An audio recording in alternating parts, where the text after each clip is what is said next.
सूरतुल हिज्र है जो कि मक्की सूरत है, इसमें 99 आयत है, 6 रकू हैं, ये 15वीं सूरत है और उसकी 9वीं और 10वीं आयत में लिखा है कि बेशक ये किताबें नसीहत हमने उतारी हैं और हम ही इसी के निगहबान हैं और हमने तुमसे पहले लोगों में भी पैगंबर भेजे थे।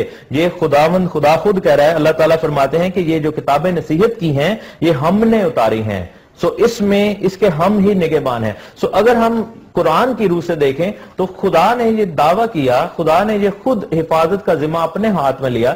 अगर कोई शख्स अंजील या जबूर या तुरेत जो कि खुद खुदा के कलमे हैं और कुरान इवन के उनमें कोई रद्द बदल करने की कोशिश करता है तो वो खुदा झूठा पड़ जाएगा भाई। तो ये देखें कि हम अपने खुदा को क्यों कुफर ऐसा कहते हैं। जब हम ये कहते हैं कि खुदा का कलाम बदल गया, ये तो हम कुफर बक रहे हैं क्योंकि हम खुदा के कलाम के अगेंस्ट बात कर रहे हैं। और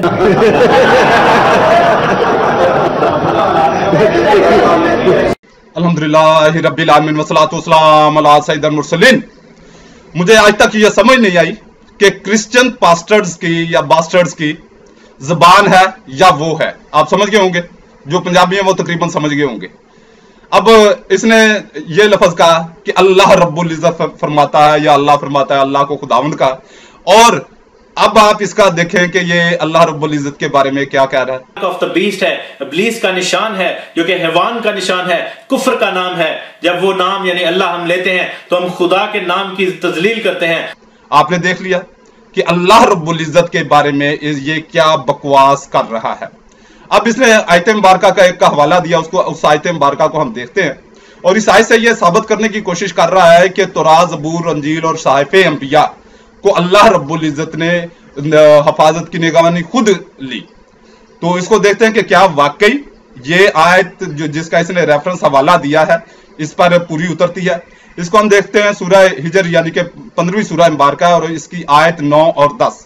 बेशक हमने उतारा है ये कुरान और बेशक हम खुद इसके निगहबान हैं और बेशक हमने तुमसे पहली अगली उम्मतों में रसूल भेजे। अब यहाँ पे एक इतराज बन सकता है कि अगर हम अरबी में देखें तो इसमें लफ्ज कुरान नहीं है, लफ्ज जिक्र है। तो इसका मतलब ये होगा कि क्योंकि दूसरी जो कुतब है, कुतुब साबका है, वो भी अपना अल्लाह रब्बुल इज्जत के जिक्र से पर मुश्तमिल थी, तो हो सकता है कि उनकी भी हो। मगर एक ही आयत पकड़कर अपना उल्लू सीधा नहीं किया जाता। अगर मुसलमान हो या कुरान से हवाला देना चाहते हो तो पूरा कुरान देखना पड़ेगा, पूरे कुरान को नजर में रखना पड़ेगा, फिर आप जाकर किसी कुरान पाक की एक आयत का या आयत के जुज का हवाला देंगे। इसको हम देखेंगे कि क्या कुरान पाक के अलावा भी किसी और किताब की यानी कि कुतुब साबका की जिम्मेदारी अल्लाह रब्बुल इज्जत ने ली। उसको हम देखेंगे सूरह माइदा यानी कि 5वीं सूरह मुबारका है और इसकी आयत है 44 यानी कि 44। बेशक हमने तौरात उतारी, इसमें हदायत और नूर है। इसके मुताबिक यहूद को हुक्म देते थे हमारे फरम्बरदार नबी और आलिम और फकी कि इनसे किताबुल्लाह की हिफाजत चाही गई थी, किताबुल्लाह की हिफाजत चाही गई थी। यानी कि यह जिम्मेदारी उस उम्मत पर, उम्मत यहूदो नसरानियत पर थी कि वो अपनी किताबों की हिफाजत करें और वो इस पर गवाह थे। तो लोगों से खौफ ना करो और मुझसे डरो और मेरी आयतों के बदले जलील कीमत ना लो, और जो अल्लाह के उतारे पर हुक्म ना करे वही लोग काफिर हैं यानी कि क्रिश्चियन हैं। अब आगे मजीद चलते हैं कि ये यहूदो नसारा ने इन किताबों के साथ क्या किया, क्या मामला किया। इसको हम देखेंगे दूसरी सूरह मुबारका है यानी कि सूरह बकरा, आयत है 75 75वीं आयत। तो आए मुसलमानों, क्या तुम्हें यह तमा है कि ये यहूदी तुम्हारा यकीन लाएंगे? और इनमें का तो एक ग्रोह वो था कि अल्लाह रब्बुल इज्जत का कलाम सुनते फिर समझने के बाद उसे दास्ता बदल देते यानी कि तहरीफ कर देते। ये अल्लाह रब्बुल इज्जत ने कुरान पाक में फरमाया है। जब भी कुरान पाक की किसी आयत का हवाला दें, रेफरेंस दे बतौर इल्जाम, बतौर सबूत, तो पूरे कुरान पाक पर नजर रखें। अगर आपने एक ही आयत का हवाला देकर, एक ही आयत का हवाला देकर अपना उल्लू सीधा करने की कोशिश की, तो जिस तरह मुझसे आप अक्सर जूते खाते रहते हैं इसी तरह खाते रहेंगे और जब तक जिंदगी है मैं जूते मारता रहूंगा। फिर हम देखते हैं कि बाइबल के बारे में क्या कहती है बाइबल। और ये चीज याद रखें कि ये जो बाइबल है, मैं आपके सामने ये कर रहा हूं, ये बाइबल ये कतई तौरात, ज़बूर और अंजील नहीं है।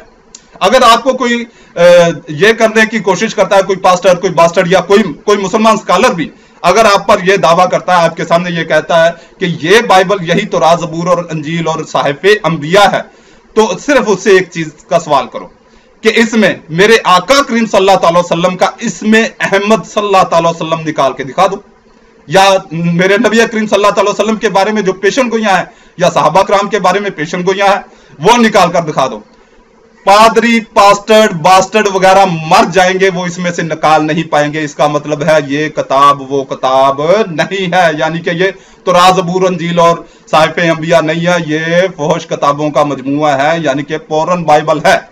تو یہ پورن بائبل اپنے بارے میں ہی کیا کہتی ہے، اپنے آپ پر ہی کیا کہتی ہے، اس کے بارے میں آپ دیکھیں گے یرمیہ باب 23، یعنی کہ یرمیہ باب 23 آیت 36 پر خداوند کی طرف سے بارے نبوت کا ذکر تم کبھی نہ کرنا، اس لیے کہ ہر ایک آدمی کی اپنی ہی باتیں اس پر بار ہوں گی، کیونکہ تم نے زندہ خدا رب الافواج ہمارے خدا کے کلام کو بگاڑ ڈالا۔ کیونکہ تم نے زندہ خدا یعنی کہ یہوہ سمجھتے ہیں نا، یہوہ پنجابی میں پاگل کو کہتے ہیں، کیونکہ تم نے زندہ خدا یا تم نے یہوہ کا رب کا کلام جو ہے وہ بگاڑ ڈالا۔ اب مزید اگر دیکھتے ہیں کہ صرف یہی تک بات رہی کہ کلام بگاڑ ڈالا، ہو سکتا ہے کہ انہوں نے چینجنگ نہ کی ہو، صرف بگاڑا ہو، بعد میں دوسرے گروپ نے صحیح کر لیا ہو۔ اس کو ہم دیکھیں گے یرمیہ باب 36 آیت 32 میں، یرمیہ باب 36 آیت 32۔ تب یرمیہ نے دوسرا تمہار لیا اور باروک بن نیریہ منشی کو دیا، اور اس نے اس کتاب کی سب باتیں جسے شاہ یہودا یہوکیم نے آگ میں جلایا تھا یرمیہ کی زبانی اس میں لکھی، اور ان کے سوا وہ ایسی ہی بہت سی باتیں ان میں بڑھا دی گئی۔ تو اب اپنے منہ پر جو یہ کہتے ہیں کہ یہ نہیں بدلی، وہ اپنے منہ پر چانٹے مار لیں، کیونکہ میں نے اپنی طرف سے کچھ نہیں کہا، یہ آپ کی بائبل ہے، اسی میں سے میں آپ کو حوالے دے رہا ہوں، یہ آیتیں آپ چیک بھی کر سکتے ہیں۔ اور مزید میں نے پچھلے بھی بیانات میں اس کا ذکر کرتا رہتا ہوں، اور اکثر اب میں روٹین میں بناؤں گا کہ جہاں بھی یعنی کہ بائبل کے چینجنگ کے بارے میں بات ہو تو میں یہ چیز آپ کے سامنے رکھ دوں کہ کیتھولک بائبل میں جو ہے وہ 73 یا 72 بکس ہیں، یا جس طرح ہم سپارے کہتے ہیں، تو ہمارے جیسے 30 سپارے ہیں قرآن پاک میں، 30 سپارے ہیں۔ اسی طرح بائبل میں کیتھولک بائبل میں ہے 73۔ اگر دو مکابین اول اور مکابین کو دوم کو اگر ایک ہی کتاب مان لیا جائے تو پھر بنے گے 72۔ اگر مکابین اول اور مکابین دوم کو الگ الگ کتابیں مانا جائے تو پھر بنے گے 72۔ تو اب اس میں ہے کیتھولک بائبل میں 72 پاراز، سپاراز یا کتب، اور پروٹسٹنٹ میں ہے 66۔ تو یہ بہت بڑی جو تبدیلی چینجنگ ہے جو آپ کے سامنے ہے، میں نے سکین کر دیا ہے۔ اللہ رب العزت آپ کو صحیح طور پر دین اسلام سمجھ کر دین اسلام قبول کرنے کی توفیق عطا فرمائے، آمین۔ دیکھیے دوسرا کرنتھیوں اس کا 4 باب اس کی 4 آیت، یعنی ان بے ایمانوں کے واسطے جن کی عقلوں کو اس جہاں کے خدا نے اندھا کر دیا ہے، اس جہان کے خدا نے یعنی شیطان نے۔ اور دوسرا کرنتھیوں 4 باب میں لکھا ہے کہ جو شخص یہ نہیں مانتا کہ مسیح جو خدا کی صورت ہے، اس کے جلال کی خوشخبری کی باتوں کو نہیں مانتا، اس کی روشنی تک نہیں پہنچا، اس کو یعنی کہ وہ بے ایمان ہے، اور اس کو اس کی عقل کو، اس کے ذہن کو، اس کے دل کو، اس کی آنکھوں کو اس جہان کے خدا نے اندھا کر دیا ہے۔ اور اس جہان کا خدا کون ہے؟ یہ ابلیس ہے، یہ شیطان ہے۔